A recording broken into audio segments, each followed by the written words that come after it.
Hello doctors. तो आज हम बात करने वाले हैं एज़मा और सीओपीडी में common differences with the help of mnemonic. जैसा कि हमको पता है एज़मा जो होता है वो hyper activity of our respiratory system, our airways which is due to external stimuli like allergens, and COPD is the chronic and progressive distress of our respiratory system which makes breathing difficulties or shortening of breath because of the distraction in the airway and airway sac. Okay, next, so asthma and COPD में दोनों में हम देखते हैं श्वास की नली में सूजन देखने को मिलती है। दोनों में हाइपर सिक्रीशन भी देखने को मिलता है, म्यूकस सिक्रीशन।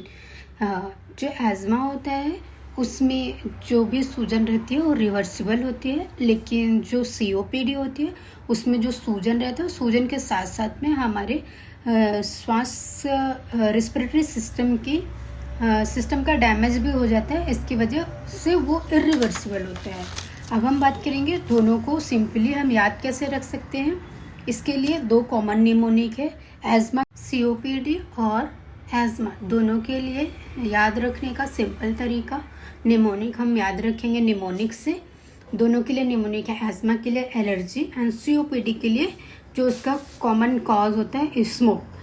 एलर्जी का फुल फॉर्म ऐसे याद रखेंगे, A for allergy related problem होते हैं एज़मा हमेशा, एल फॉर लंग्स के फंक्शंस जो रहते हैं वो अटैक के इन बिटवीन नॉर्मल रहता है फंक्शन। ई फॉर एसिनोफिलिस इसमें बढ़े हुए मिलेंगे, आर फॉर रिवर्सिबल होती है ये डिसीज, जी फॉर जेनेटिक या फैमिली हिस्ट्री देखने को मिलते हैं, एंड वाई फॉर ये अक्सर यंग एज में ही देखने को मिलता है।